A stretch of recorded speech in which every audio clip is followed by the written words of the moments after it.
It's tough.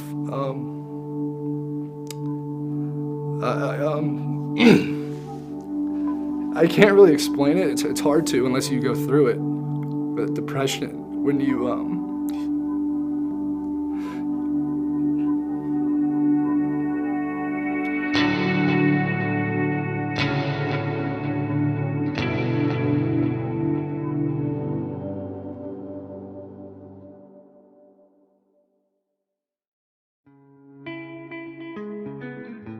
Yeah, when I was growing up, the only thing that really mattered to me were sports. Hayden never stopped moving. He was constant motion. He was always the biggest and the fastest, and as a sibling it was a little frustrating because he really didn't have to put too much effort into it as he was younger. He just kind of showed up and was great at everything. From the time that I can remember as a kid, just knowing in the back of my mind it was I'm either going to be a professional baseball player or I'm going to play in the NFL for, X amount of years. And I asked Hayden, I said, what do you want to do? Do you want to play baseball? You want to go to college? He goes, well, I really want to play baseball. So he went to play with the Pittsburgh Pirates down in Bradenton, Florida with their minor league camp, and he did well. I remember going and watching and saying, oh my gosh, he's going to get called up, because he was just lights out throwing strikes and doing really well.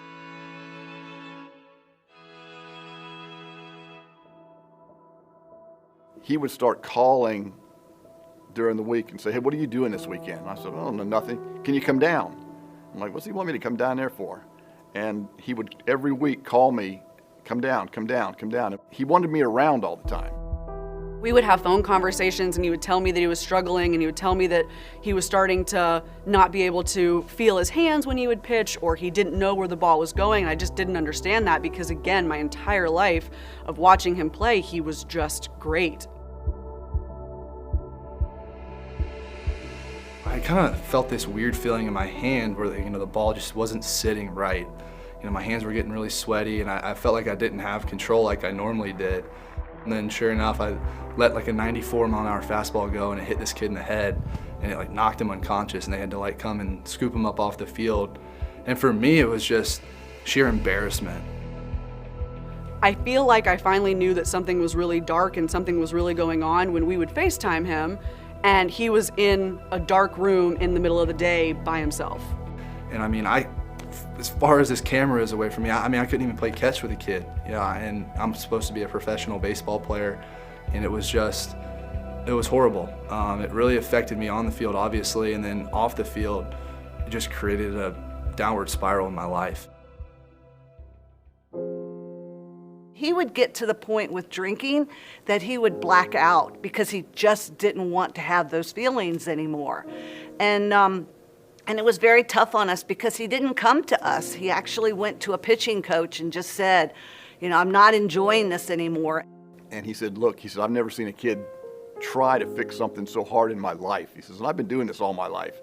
He says, we've done everything, and he wants to move on. And the pitching coach said, well, what do you miss? And he just said, I miss the football part. So he said, well, go play football. And so I always told Hayden, it's gonna work out, it's gonna be okay. And I remember him telling me, Mom, it's not working out, I'm done. I'm gonna go play football. And I told him I thought he was crazy. To sit there and walk into another sport that he had played one season of in high school, I thought he was insane. Really, that moment where I decided to hang it up and leave baseball behind me was huge for me. I felt like a weight was lifted off my shoulder because I got to just leave that crap behind me.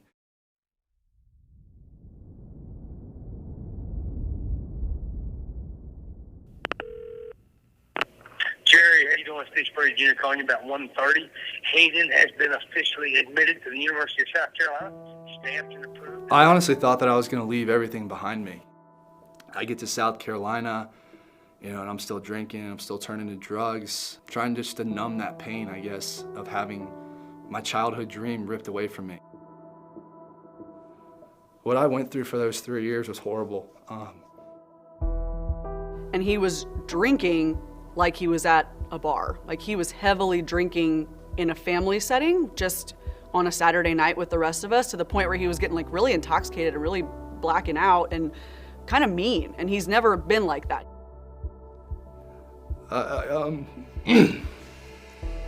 I can't really explain it. It's hard to unless you go through it. But depression, when you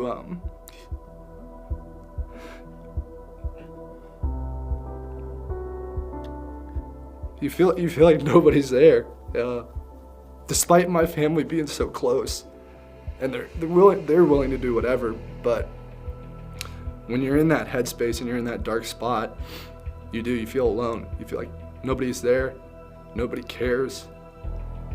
So I guess for me in those years, that's why I turned to drinking and pills and cocaine, like anything that I could get my hands on to numb that feeling of embarrassment, where I wouldn't have to explain myself to my family as to why my life was like unraveling. And one night it just caught up to me. 911, what is your emergency? I'll never forget, my husband and I were at our lake house. I remember him coming in to the bedroom and saying, "We have to go to Columbia." And I'm like, "Why are we driving to Columbia?" And he goes, "Hayden tried to take his life."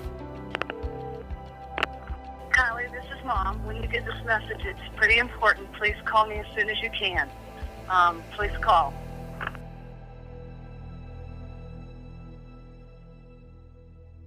At that point, I wanted out. I'd fought for so long, and I wanted it to be over. And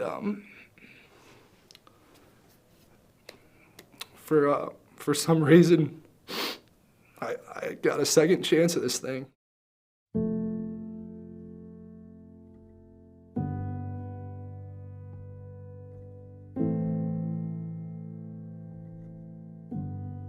He was embarrassed, humiliated. He was in this room, the room was like almost like a jail cell. We had 5 minutes that we were given to speak to him.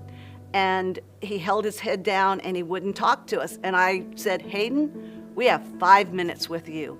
You have to share with us what happened."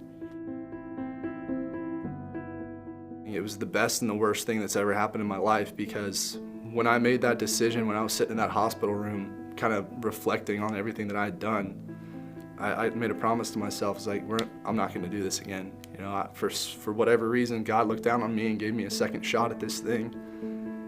And I made a promise. I'm going to make the most of this opportunity. Coach Muschamp, he tried to call the hospital every single day, even though they told him every single day. It was like, "Hey, you can't talk to him." And he demanded. He's like, "I need to talk to him." And for 4 days called and just got rejected. Just having that support system in moments like that is crucial. You don't know which way is up. You know, you're looking for help any way you can get it. And for those people to be there for me really helped save my life.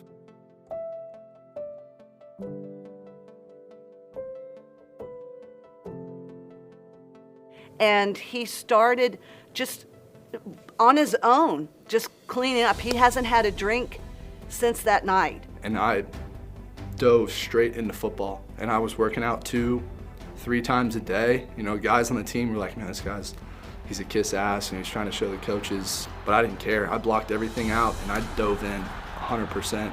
And I just became a freak. Anything that I could do football-wise, I was doing it because I was going to make it work.